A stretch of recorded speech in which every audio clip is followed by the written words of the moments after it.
hidden Bible teachings about manifestation and consciousness that will change your life. Have you ever wondered why the Bible you hold in your hands feels incomplete, as if entire chapters of spiritual wisdom were deliberately extracted from its pages? In December 1945, Egyptian laborers near Nag Hammadi made an accidental discovery that would challenge 2 millennia of religious teaching. While digging for fertilizer, they unearthed a sealed jar containing 13 leather-bound codices, manuscripts that had been hidden away for over 1,600 years. These texts weren't meant to be buried and forgotten. They were deliberately preserved by those who knew their profound value would someday be recognized. Among these ancient writings was the Gospel of Thomas, not a narrative of Jesus' life, but a collection of 114 profound sayings that reveal a starkly different understanding of Christ's teachings than what mainstream Christianity has presented.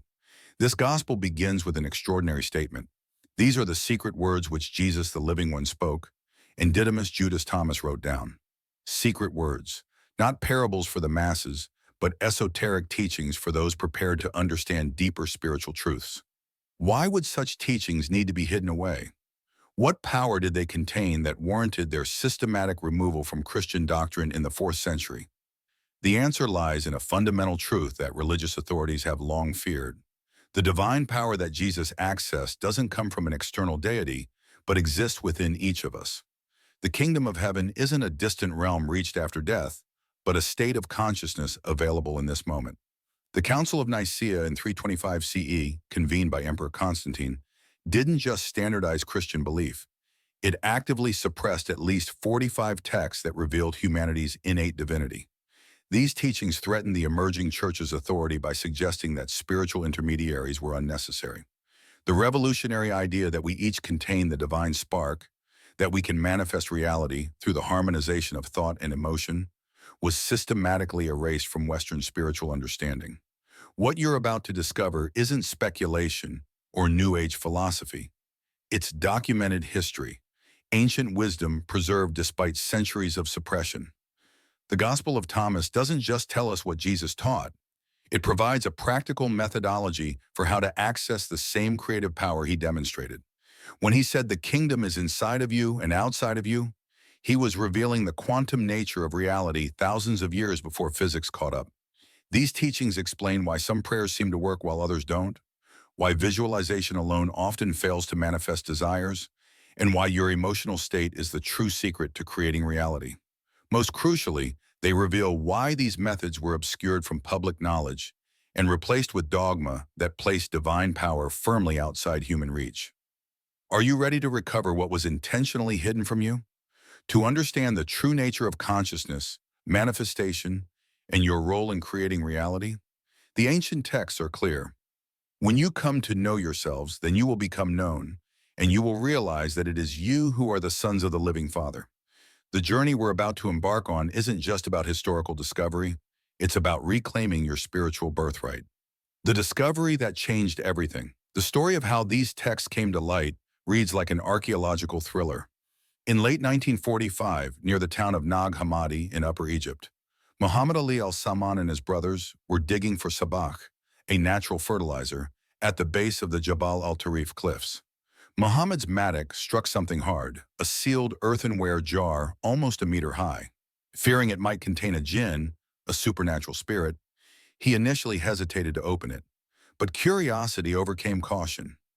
Inside lay 13 leather-bound codices written in Coptic, containing 52 texts that had been presumed lost to history. These weren't just any texts. They were works that had been systematically eliminated from Christian tradition during the standardization of doctrine in the 4th century. Among them was the complete Gospel of Thomas, previously known only through fragmentary references by early church fathers who condemned it as heretical.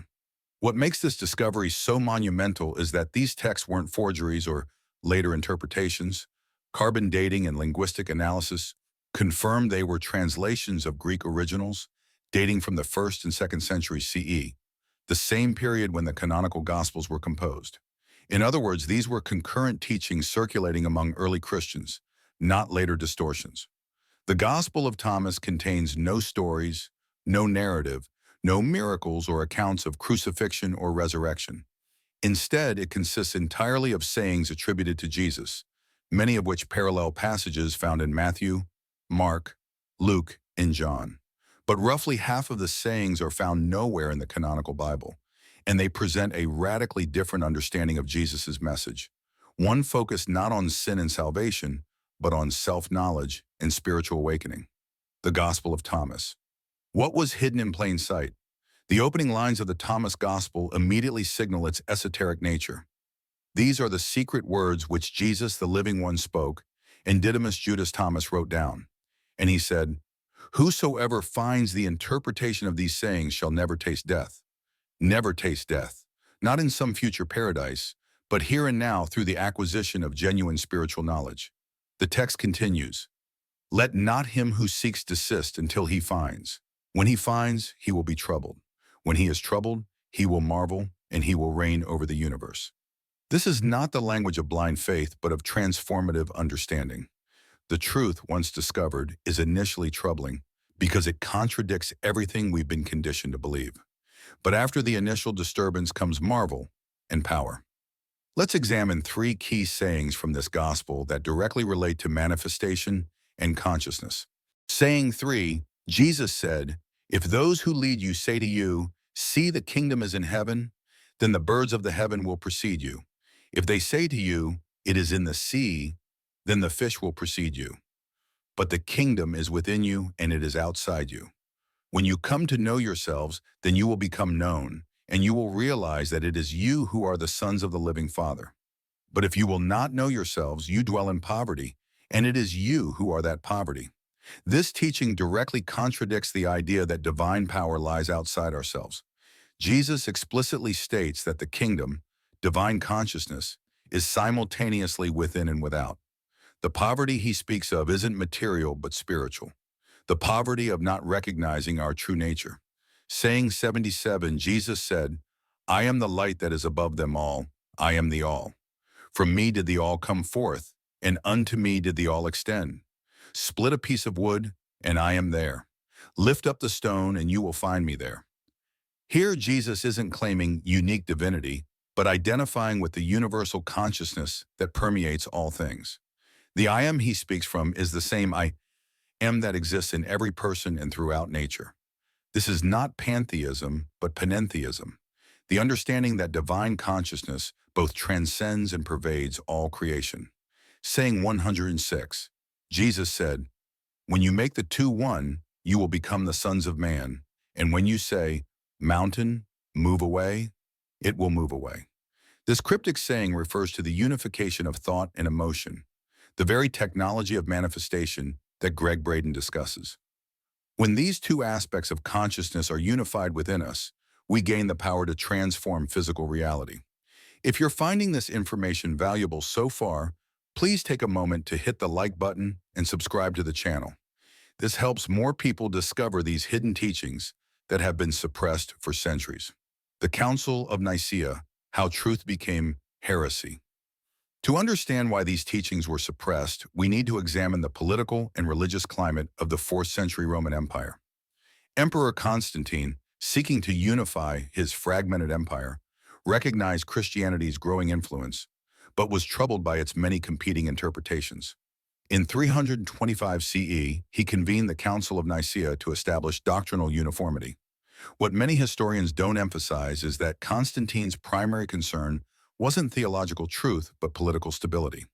The council's decisions were as much about consolidating imperial power as defining religious orthodoxy.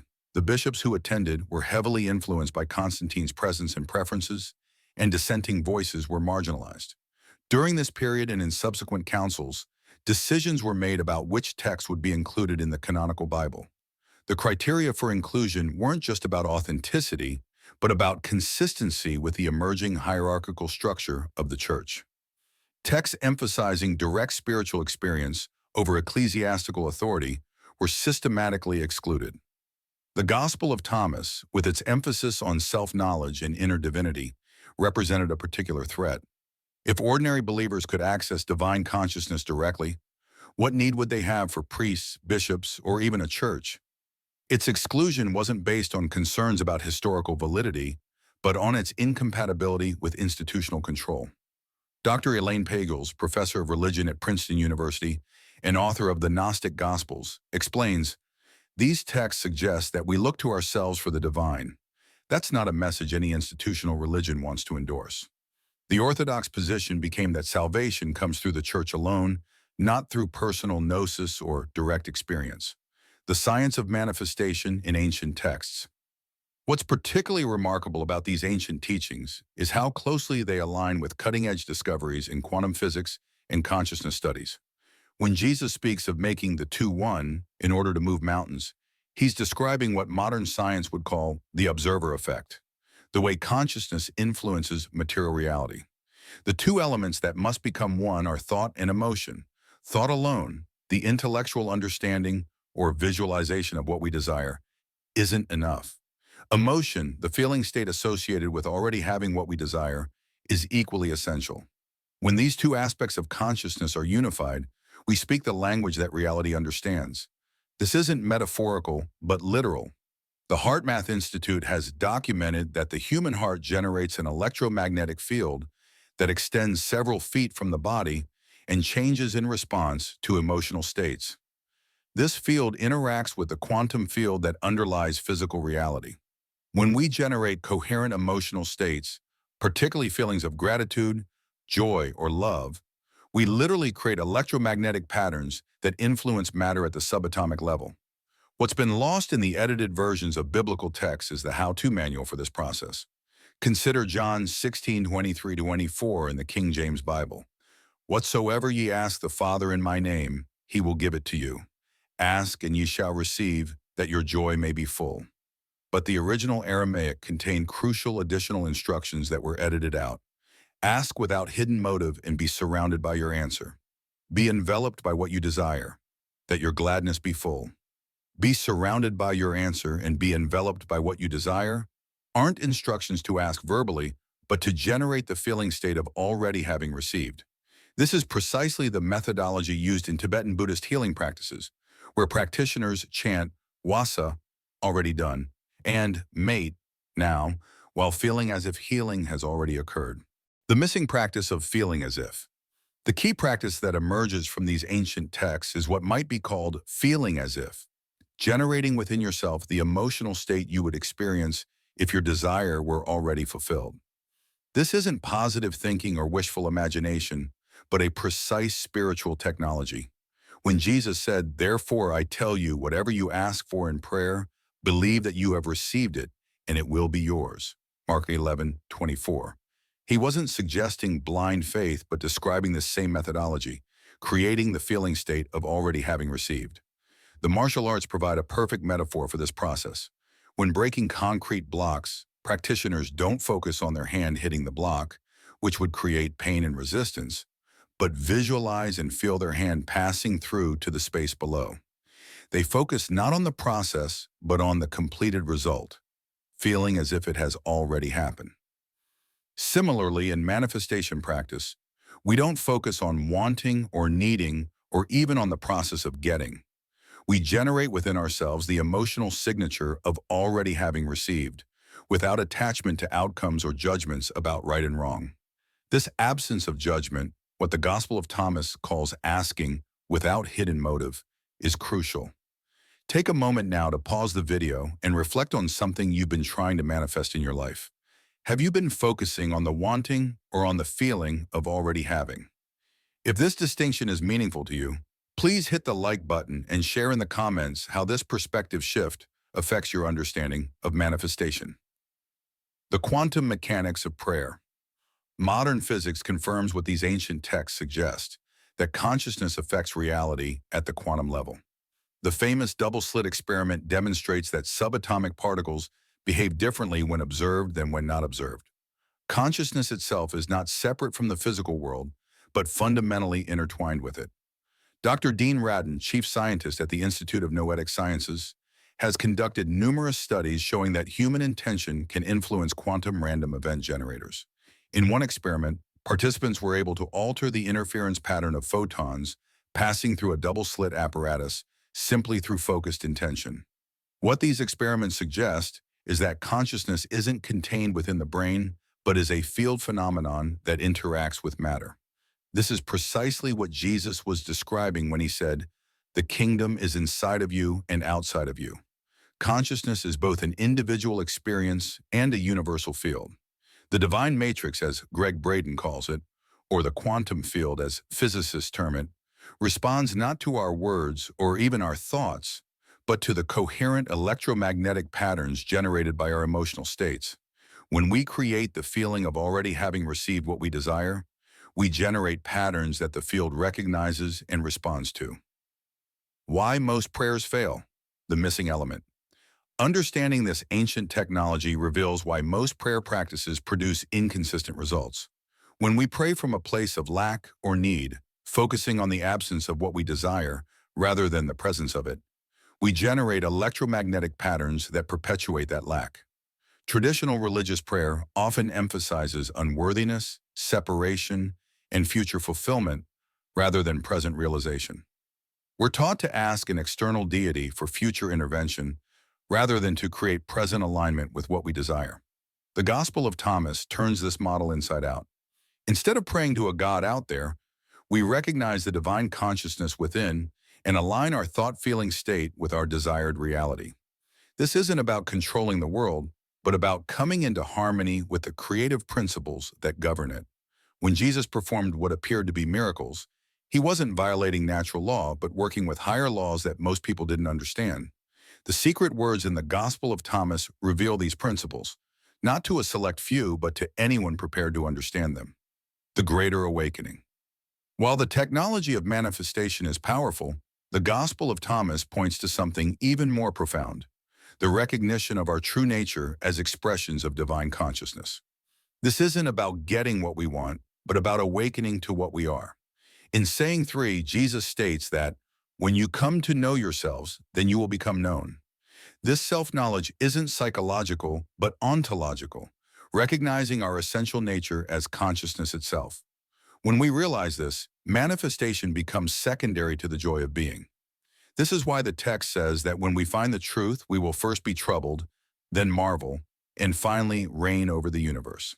The initial recognition that everything we believed about ourselves is limited and partial causes disturbance. But as we settle into our true nature, we recognize that consciousness itself is the foundation of all reality. And thus we reign not through control, but through identification with the whole. The ultimate teaching isn't about manipulating reality to fulfill desires, but about transcending the separate self that has desires in the first place. Yet paradoxically, this transcendence makes manifestation more effortless because we're no longer creating from lack, but from wholeness. Reclaiming the lost technology. How can we apply these ancient teachings in our daily lives? The process is both simple and profound. 1. Identify what you wish to experience. Be clear and specific, but focus on the essence rather than the form. 2. Remove judgment. Let go of notions of right, wrong, good, bad, deserving, undeserving. As the gospel says, ask without hidden motive.